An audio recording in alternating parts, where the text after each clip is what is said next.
So ladies and gentlemen, here it is, my Aston Martin V8 Vantage with a V12 body kit fitted, wrapped in Miami blue, which we did in the last video. And in comparison to when I got it, this car is looking night and day and looks so much better now.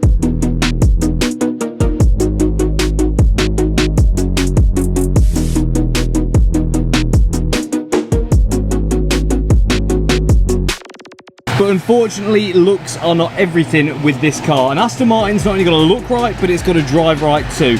And that's why we're doing the work that we're doing on it today. But as I've made clear in the past, I am no expert, and it would be nice for once to get a professional opinion. So for this, we went over to see Dave at DTB Motorsport. He's a Noble specialist and well and truly overqualified to look at my Aston Martin. So it's no secret by this point that we're going on a road trip. I'm not going to say where to, but it's longer than the last one, and we want to make sure we don't have a repeat of last time, leaving me broken down and stranded in a foreign country.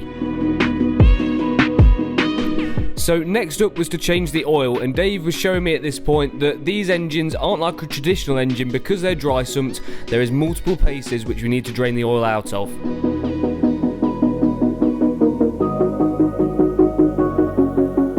So I may be wrong on this, but I believe there was one drain in the bottom of the engine, one in the oil reservoir, two gauzes, and obviously the oil filter to remove. That makes these engines a little bit more complicated to work on than a traditional engine, because on those you typically only have one sump plug. The oil filter was stuck on pretty tight, so we had to use some big grips in order to get that off the car. Now, this mechanical work is only a small snippet of the jobs that we do in this video, so make sure you stay tuned to the end to watch the rest of the work which we do on the car. So with the oil filter back on and the two gauzes back in place, once they'd been cleaned out, we could move on to the final oil drain, which is in the separate oil reservoir. And if you're wondering why we're not changing the spark plugs, the ones used in the Vantage are a long life plug and they are not due on this service, so that's why. So with the final drops of oil drained out of the car, we could then lower the car down and put some fresh oil in it. I believe this car takes about 9 litres, which is a massive amount. So before we did that, we wanted to have a look at the auxiliary belt and pulleys, because you may remember from the earlier videos, these were squeaking at one point, but the more I've driven the car, they have quieted down, but I already ordered the parts, so it's probably a good idea to get them on.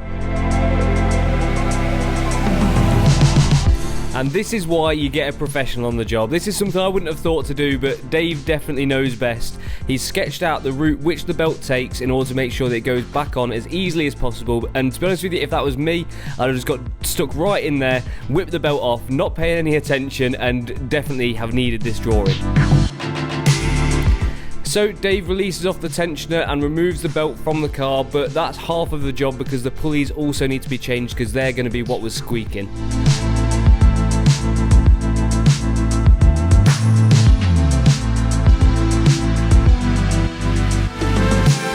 So me and Dave then compared lengths, and it turns out even though he's slightly taller than me, ours are both exactly the same length.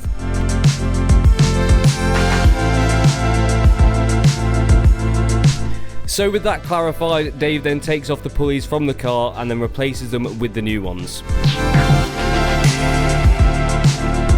It was quite nice, to be honest with you, to have someone else doing the work on the car for a change, because it was on this day that I finished the wrap off, so I'd done 4 days straight of working on the car, and it was nice to have a breather.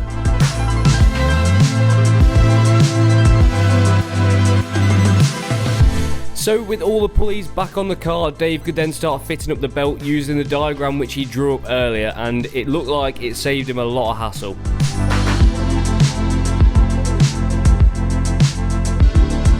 So once the belt was back on and tensioned up, Dave then carefully checked it over to make sure it was 100% right, and checked it from underneath the car too. And once that was done, we could put some oil in the car.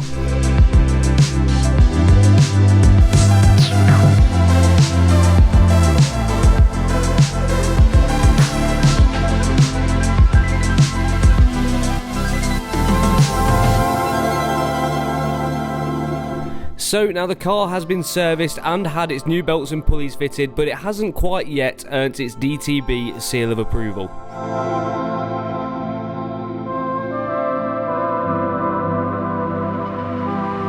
So once the oil was topped up, we could then start the car and go through the oil check procedure that comes with this engine, which is starting the car, running it for 20 seconds at 2000 RPM, then turning it back off and checking the oil. And once we were happy with that, we could go and look at the other bits on the car that Dave wanted to sort.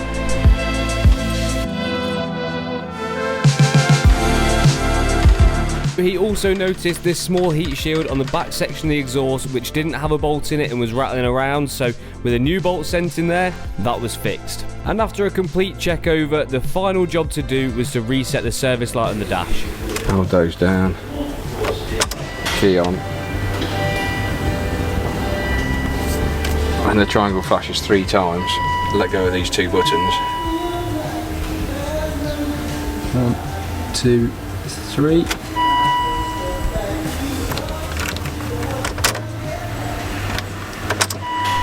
Please note, this is not a substitute for servicing your car, it's just how to turn the light off.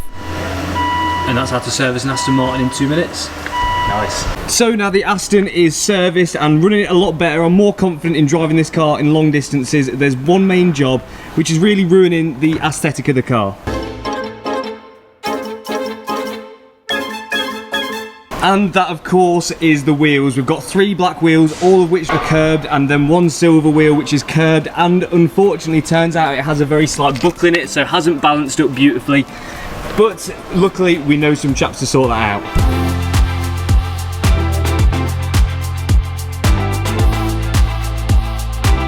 So we've come down to the wheel specialist. You may remember these guys from before, where they refurbished the Nissan 350Z wheels, which I'm going to leave a link in the top right hand corner for. And we're just at the moment picking a colour for the wheels on the Aston. And I'll be honest with you, I don't fancy black and I don't fancy silver, so it comes down to picking between 50 shades of grey. So let's nip back in a couple of days and see what we went for.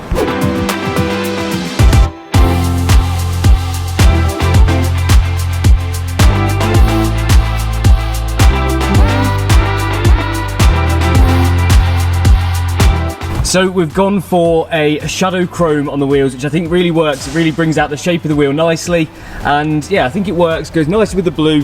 Just not sure on the red brakes, but it does go with the red stitching, so it may tie it all together. But the wheel specialists have done a spot-on job on these. I'll leave their links in the description.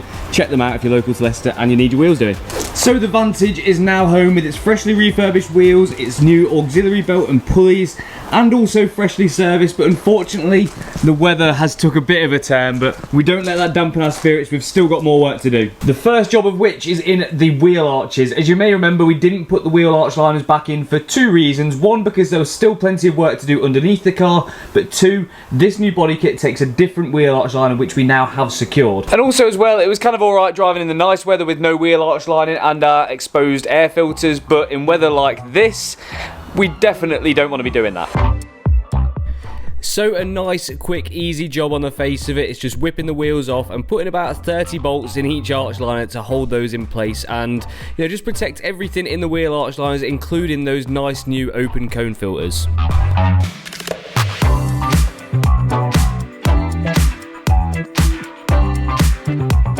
Also, I'm now confident we're not going to have to do much more work in the engine bay, so we can put on that lower scuttle panel.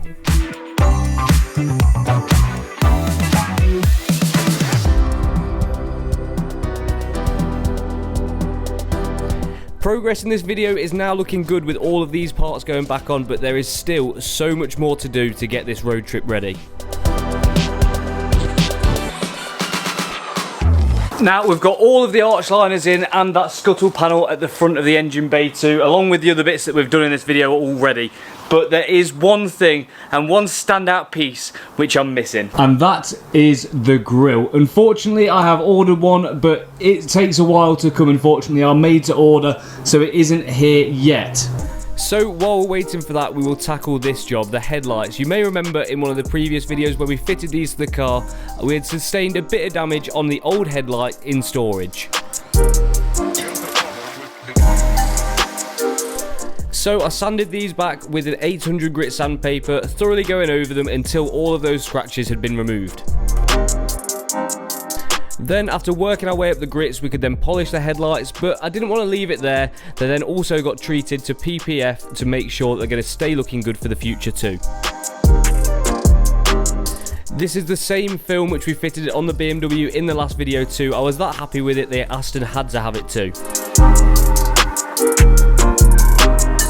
So the next part that we've got to fit on the Aston Martin is a part that feels like it's just took an absolute eternity, and it's in this box right here, and we finally have a grille. Get in.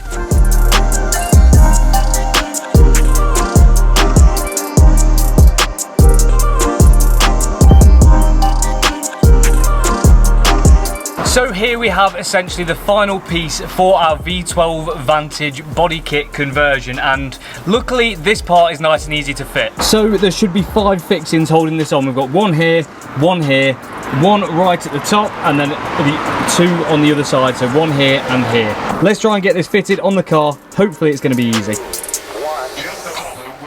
Luckily it was, the grille went straight on and finally completes the look of the front of the Aston. Now, I'd have loved to have a carbon fibre one, but honestly, you won't believe how expensive the carbon one is. So I'm going to have to do something with this gloss black one to tie it in a bit better. Now, I know this is a pretty discreet grille, but this is what the V12 Vantages come with, so it's only right that's what this car has, because otherwise, with the slatted grille, in my opinion, it just didn't quite look right. So this one is much more aggressive, much more racy, and much more fitting for this car. So progress in this video is pretty decent on the Aston, but there's one thing which I mentioned earlier in the video which I'm not a fan of, which is the red calipers with the blue wrap, and well, there's 2 reasons why. So 1, I just don't think the colour quite goes with the blue, but 2, this one, from the corner where it was involved in the accident, is all scratched up and scraped up and looking a bit minging. So we'd at least have to paint 1, so at that point we may as well change the colour. Now, because so recently we painted the brakes on the BMW, I'm going to keep this section short and sweet, but I think the calipers would do a good tidy up. So after we'd scotched all of the calipers up to prep them ready for paint, we could also then high build primer the one which had been lightly scraped and damaged in the accident, and then sand that back in order to make it nice and smooth, ready for paint.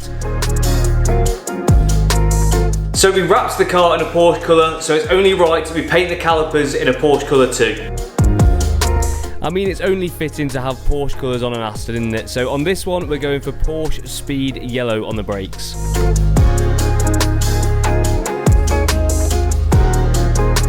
So once the whole car was masked off, we could then layer down our base coat, get a few layers of that on, and then apply the decals to the calipers too, which, as we all know, I hate doing because it feels impossible to get these level.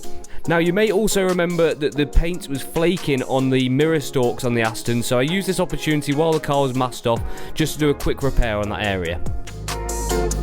But we got there in the end and got them as good as we can, and once they had clear coat on, they were good to go. And just like that, the calipers are done and they are looking banging. Check them out.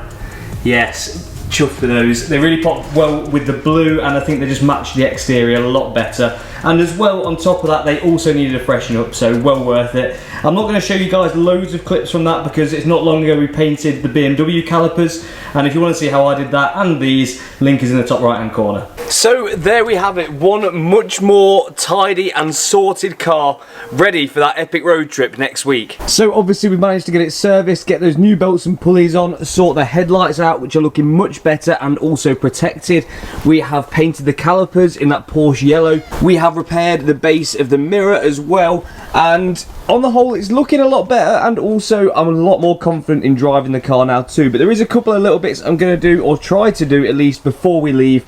The first one being these chrome window surrounds. I'm going to try and get these black and also get the windows tinted too, but apart from that, it's looking absolutely stunning, isn't it? And that grille as well, the grille absolutely sets the front end off and really makes it look finished now, so yeah, I can't wait. So as far as I'm concerned now, the Aston is more or less road trip ready, but you guys are going to have to wait till the video on the road trip to see exactly what we're up to. But if you guys want to keep up to date with exactly what we're doing, make sure you check me out on Instagram down the bottom here at Chrisslix. But that is going to be it for this time. Make sure you subscribe to the channel because we've got some big things coming, not only with the road trip, but we've got a new vehicle coming to the channel too.